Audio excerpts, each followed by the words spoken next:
Bismillahirrahmanirrahim. Kita lanjutkan nomor 12, menangisi mayat. Ini hadis tentang menangisi mayat. Ini ada 6 hadis ya. Kita bagi 2. An Jabir bin Abdullah radhiyallahu anhuma qala lamma kutila abi ja'altu aksibu thawba an wajhihi abki wa yanhauni anhu wan nabiy sallallahu alaihi wasallam la yanhani faja'alat ammati Fatimatu tubki faqala nabiy sallallahu alaihi wasallam tabkina aw la tabkina ma ja'alatil malaikatu tudilluhu bi ajlihatiha hatta rafa'tumuhu rawahu Bukhari. Dari Jabir bin Abdullah, ia berkata, ketika ayahku gugur pada perang Uhud, aku membuka kain penutup wajahnya, lalu aku menangis. Kemudian orang-orang melarangku, sedangkan Nabi SAW tidak melarangku. Lalu bibiku Fatimah juga menangis. Lalu Nabi SAW bersabda, kamu menangis ataupun tidak, para malaikat tetap menaunginya dengan sayap-sayap mereka, sehingga kalian mengangkatnya. Hadis riwayat Bukhari 2 halaman 71. An Jabir bin Abdullah qala lamma kana yaum Uhudin ji'a bi abi musajja wa qad musila bihi qala fa'aradtu an arfa'a thawba panahani qaumi summa aradtu an arfa'a thawba panahani qaumi rafa'ahu Rasulullah sallallahu alaihi wasallam au amara bihi farubi'a fasamina sauda bikiyatin au so'ihatin faqala man hadha faqalu bintu amrin au ukhtu amrin faqala walima tabaki fama jalatil malaikatu tudilluhu bi ajnihatiha hatta rubi'a rawahu Muslim. Dari Jabir bin Abdullah, ia berkata, ketika ayahku gugur pada perang Uhud, mayatnya didatangkan dalam keadaan tertutup dan ia dimutilasi, dipotong hidung dan telinganya. Kemudian aku akan membuka kain penutupnya, lalu dicegah oleh kaumku. Kemudian aku akan membuka lagi kain penutupnya, lalu dicegah oleh kaumku. Lalu Rasulullah SAW membukanya, atau beliau menyuruh supaya dibuka. Lalu dibuka. Lalu beliau mendengar suara wanita yang menangis atau menjerit. Maka beliau bertanya, siapa ini?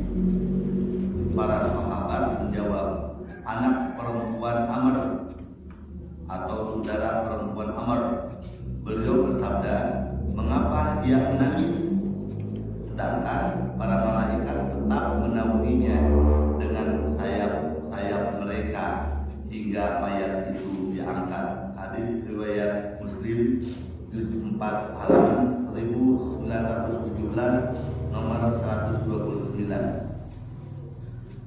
An Ibnu Abbasin qala falamma matat Zainab ibnatu Rasulillah sallallahu alaihi wasallam qala Rasulullah sallallahu alaihi wasallam ilhaqi salabatas salijal khaira Utsman bin Mad'unin payakitan nisa paja'ala Umar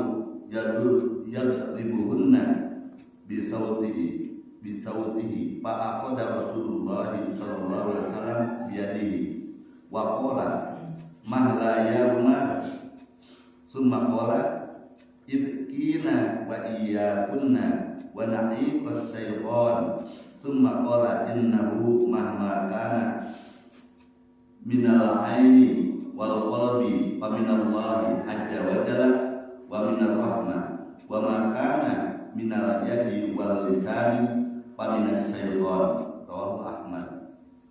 Dari Ibnu Abbas, ia berkata, ketika Zainab binti Rasulullah SAW meninggal dunia, Rasulullah SAW bersabda, menyuruhlah kepada pendahului kita, menyusullah kepada pendahului kita orang yang solid lagi baik, yaitu Utsman bin Mad'un. Lalu para wanita menangis, kemudian Umar memukul mereka dengan cambuknya. Lalu Rasulullah SAW memegang tangan Umar sambil bersabda, sabar ya Umar. Kemudian beliau bersabda, menangislah kalian, tetapi jauhkanlah dari diri kalian dari raungan setan. Kemudian beliau bersabda pula, karena sesungguhnya bila tangisan itu hanya sekedar mengeluarkan air mata dan kesedihan hati, maka ia itu berasal dari Allah Azza wa Jalla dan perasaan iba. Dan bila tangisan itu diikuti perbuatan tangan dan lisan, maka ia itu berasal dari setan. Hadis riwayat Ahmad juz 1 halaman 511 nomor 2127.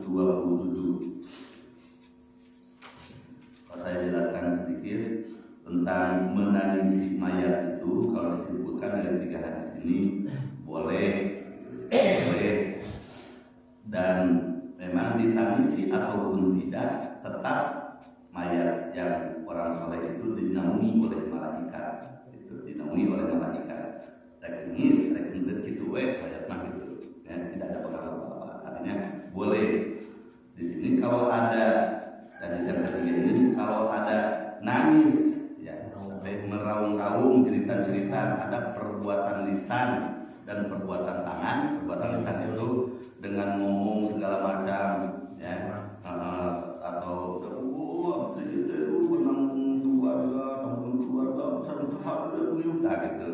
Nah itu tidak boleh, itu dari setan. Tapi kalau menangis biasa saja, itu adalah dari Allah. Artinya satu kewajaran manusiawi gitu. Manusiawi kalau kita ditinggalkan mayit, ya, ditinggalkan orang yang meninggal dunia dari keluarga kita, kemudian kita nangis, ini wajar-wajar. Tapi tidak boleh ada perbuatan lisan dan perbuatan tangan sampai cakar dan lain sebagainya. Nah,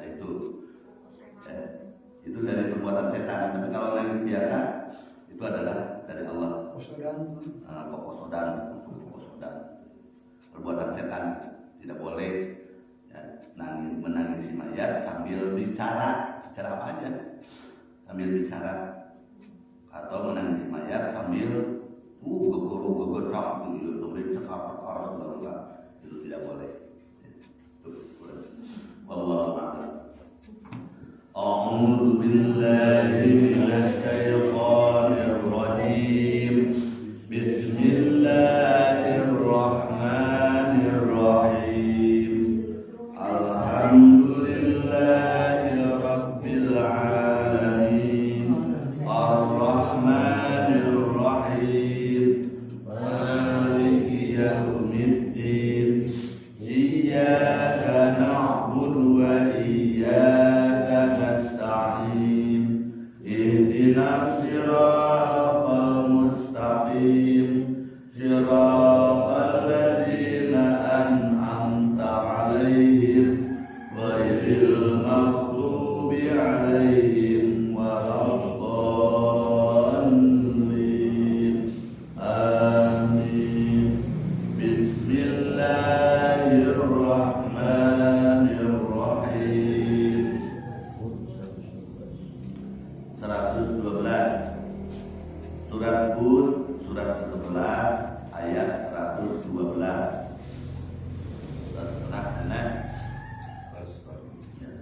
Fastaqim, maka engkau haruslah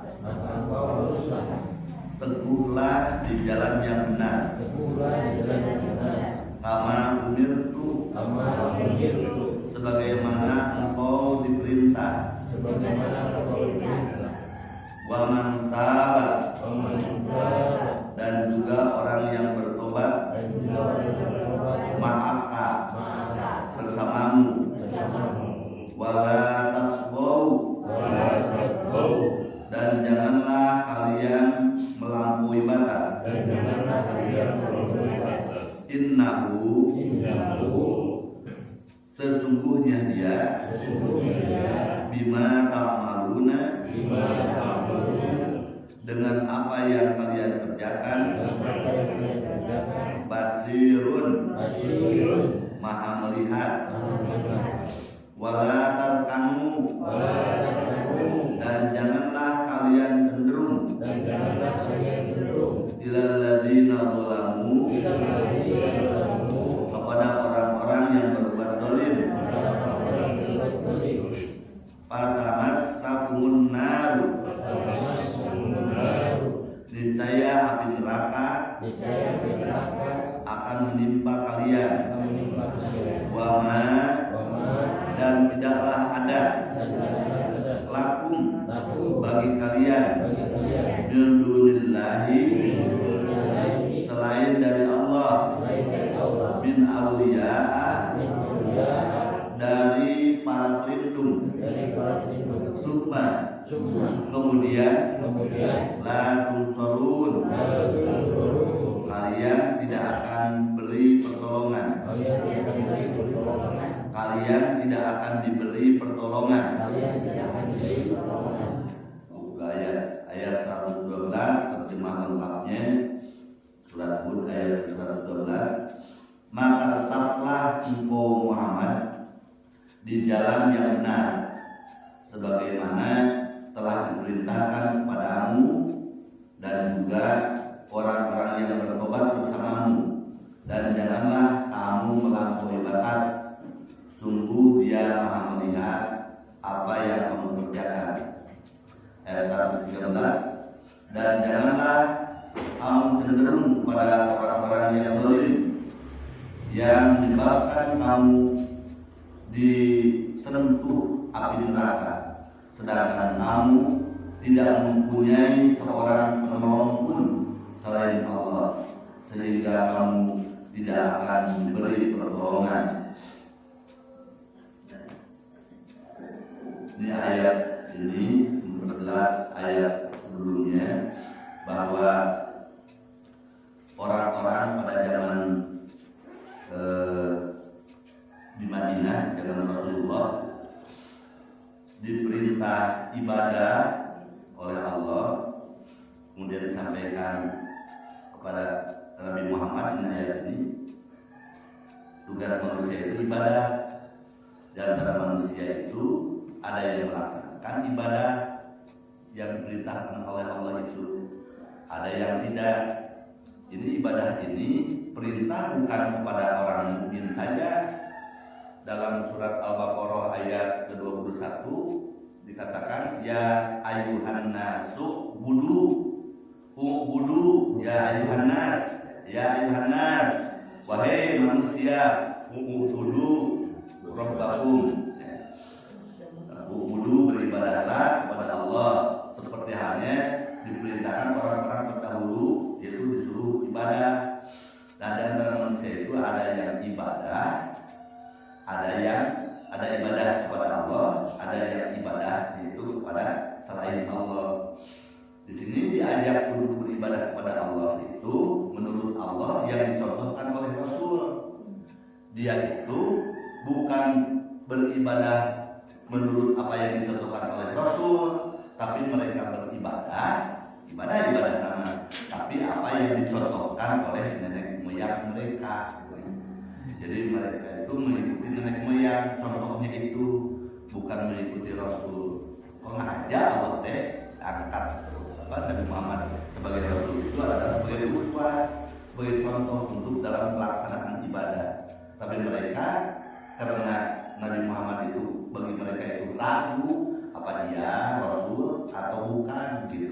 ragu aja penyakitnya. Jadi yang diragukan oleh mereka itu ragu terhadap Quran itu sendiri, apakah benar ini dari Allah atau bukan, atau bukan Nabi Muhammad ini Quran ini. Juga ragu terhadap Nabi Muhammad yang dikatakan Rasul, Nabi Muhammad itu sebagai Rasul. Mereka juga ragu gitu. Kalau orang-orang kafir Quraisy itu penyakit hatinya itu adalah keraguan yang sangat mendalam, ya, sehingga timbul kemunafikan bagi mereka karena sudah takut oleh Nabi Muhammad. Kepala misir Nabi Muhammad ikut dengan Islam, tapi dalam pelaksanaan ibadah mah gitu. Tidak, tetap aja mengikuti nenek moyang, mengikuti illa kama ya'budu aba'uhum min qablu. Jadi mengikuti ajaran nenek moyang seperti sebelum mereka. Dan baru lagi orang makir gitu. Makir itu banyak perubahan lupa. Itu ya. Sehingga kalau disuruh mengikuti Nabi Muhammad itu gampang aja gitu. Sehingga mereka ditetapkan oleh Allah itu di neraka. Bahkan dicontohkan juga kepada mereka tuh tinggali zaman Nabi Musa gitu ya. Walaupun ayat-ayat Musa kita, mereka juga zaman Nabi Musa itu fafi. Mereka itu memperselisihkan apa yang dibawa oleh Musa itu, kitab Taurat itu diperselisihkan. Seperti Quran ini turun kepada Nabi Muhammad, Quran juga diperselisihkan. Lam yakunil ladina kafaru min ahlil kitab wal musyrikin munfakina hatta ta'yaumul bayyinah. Tuh ya, ini diperselisihkan mereka itu diputar balik Quran ini lain Muhammad gimana.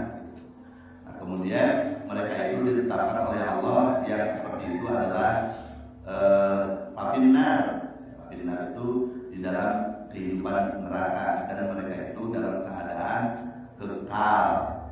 Kemudian kata Allah kepada Nabi Muhammad, pastaqim, maka engkau lurus saja, terus saja kamu itu teguhkan ya, di jalan yang benar. Jadi yang di jalan yang benar itu hidup mencontoh pada Nabi Muhammad, hidup dengan Quran mencontoh Nabi Muhammad, dan teguhkanlah pendirian kalian.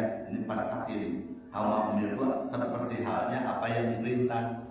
Sing teguh gitu, karena nama perlu diperintahkan ke Allah gitu. Diperintah oleh Allah kan kita mencontoh Nabi Muhammad itu. Nabi Muhammad itu diangkat sebagai Rasul untuk apa? Untuk sebagai contoh gitu. Sebagai contoh, karena lakum bi rasulillahi uswatun hasanah. Sungguh pada diri Nabi Muhammad itu untuk kalian ini cukup sebagai contoh. Contoh di dalam peribadatan, contoh dalam pergaulan, contoh dalam hidup berumah tangga, contoh dalam bermasyarakat, contoh dalam bertetangga, contoh dalam memutuskan segala perkara, contoh segala macam. Contoh makannya, contoh minumnya, contoh tidurnya, contoh masuk WC-nya juga contoh Nabi Muhammad itu. Jadi kalau kita tidak mengikuti contoh-contoh Nabi Muhammad, maka kita itu disekelaskan ketera dengan orang-orang kafir Quraisy, dengan orang-orang munafik. Seperti hanya kita itu ragu saja terhadap Nabi Muhammad. Sudah tahu bahwa Nabi Muhammad itu contoh dalam segala kehidupan, ya, dalam segala kehidupan. Kemudian kita tidak ada satu kehidupan kita itu kalau tidak mencontoh Rasulullah. Nah ini kita jangan berani mengaku umatnya. Itu contoh Nabi Muhammad gitu. Walaupun kita istilahnya mengaku cinta dan lain sebagainya, mengadakan peringatan dan lain sebagainya untuk dikatakan supaya kita ini lebih cinta pada Nabi Muhammad. Padahal yang cinta pada Nabi Muhammad itu yang betul-betul mencontoh Nabi Muhammad, ya, mencontoh Nabi Muhammad. Ini kita itu harus pastaqim itu termasuk artinya istiqomahlah kamu itu, atau maka engkau itu luruslah, berpegang teguhlah di jalan yang benar. Pastaqim itu beristiqomah. Kama umir itu seperti apa yang diperintahkan oleh Allah. Wa man taba, dan barang siapa yang tobat asal dan nurutkeun contoh Rasulullah, ayeuna kembali karena nurutkeun Rasulullah itu tobat. asalnya tidak menurut ajaran Allah, sekarang kembali jadi menurut ajaran Allah. Asalnya cara ngaji Quran, akhirnya kembali ke ngaji Quran. Teh tabat, sebutan tobat. Tobat itu adalah kembali kepada jalan yang benar. Mana jalan yang benar? Inilah siratal mustaqim, inilah ajaran Allah, inilah Islam, inilah Quran.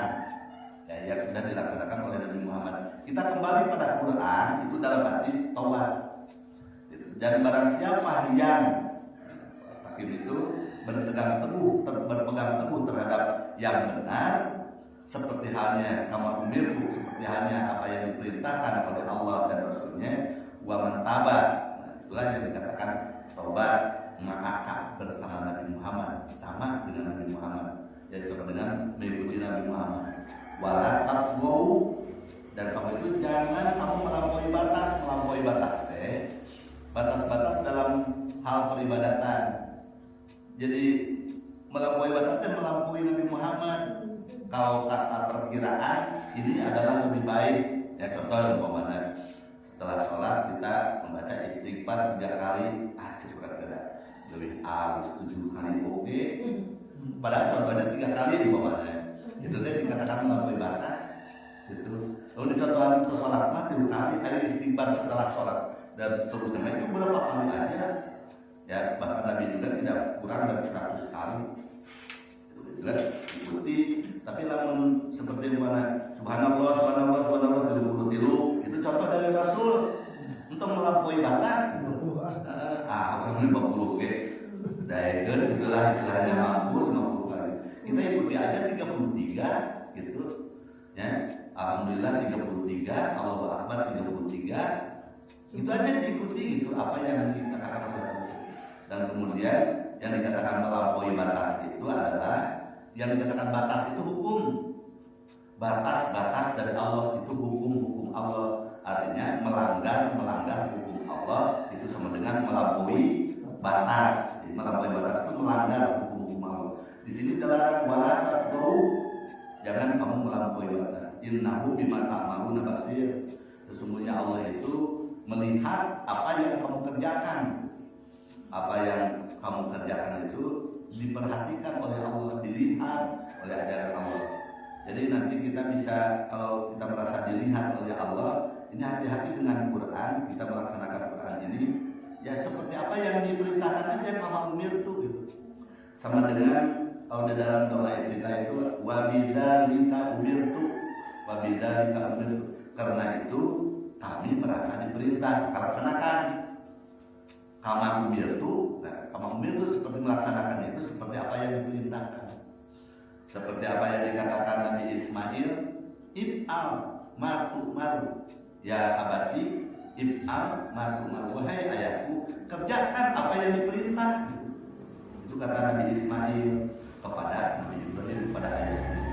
Nabi Ibrahim kan mimpi menyembelih Ismail. Ditanya pada Ismail, gimana ya? Iya, kalau itu memang perintah Allah, laksanakan. Berat, oke. Biar aku mengorbankan hidupku.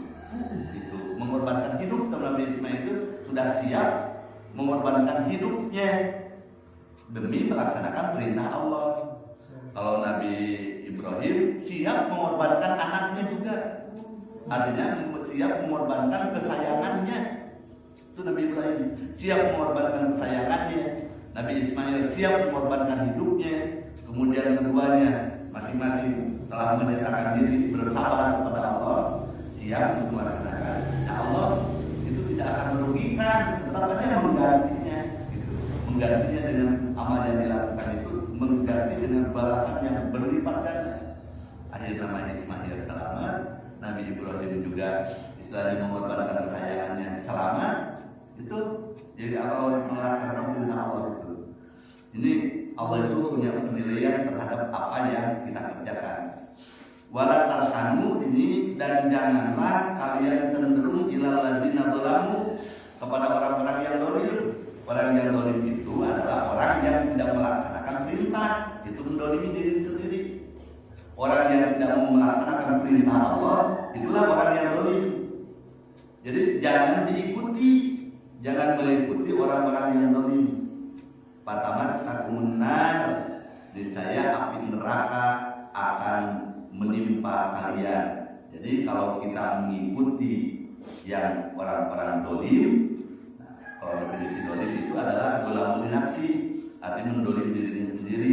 Yang mendolim diri sendiri itu adalah orang-orang yang berani meninggalkan kewajiban, yang berani meninggalkan hal-hal yang wajib.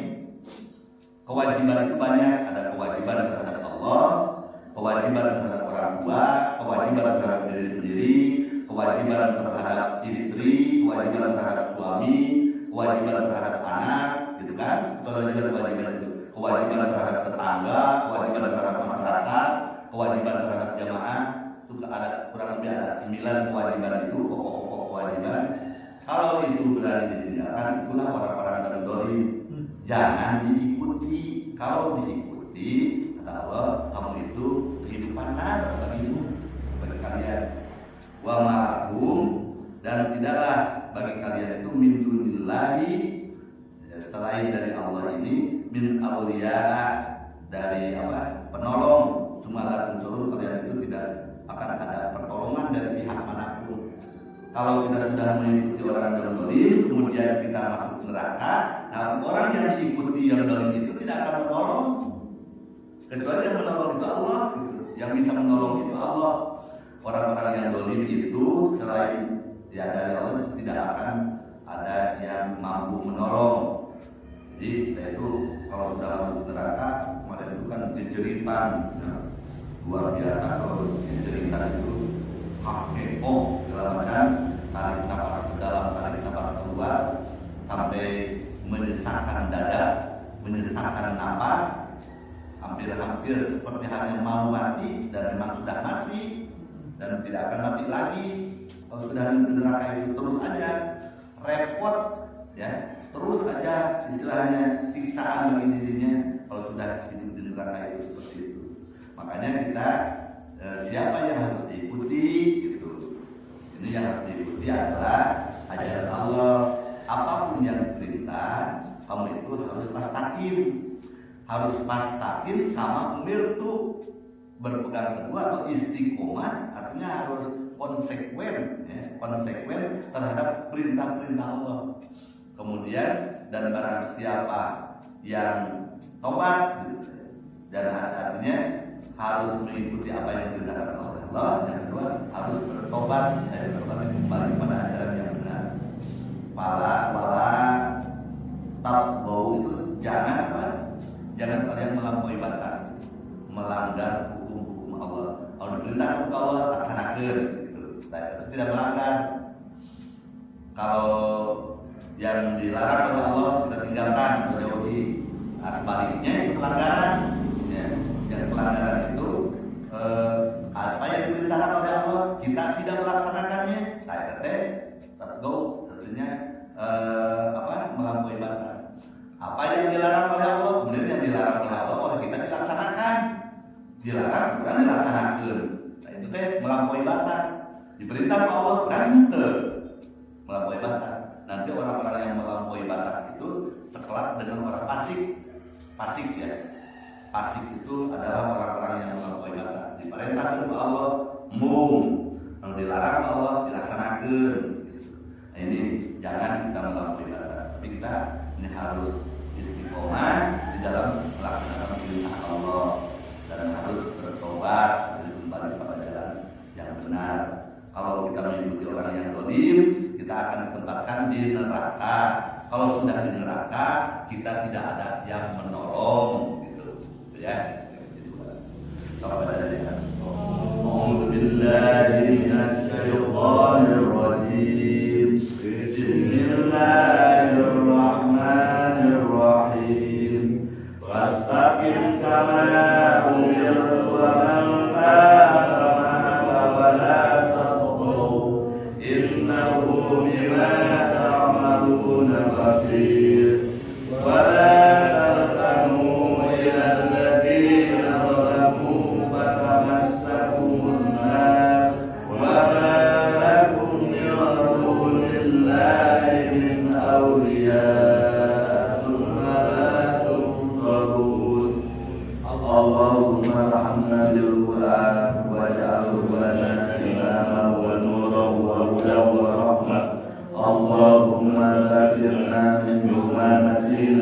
وعلمنا منه ما جهلنا وارزقنا تلاوته آناء الليل وأطراف النهار واجعله لنا حجة يا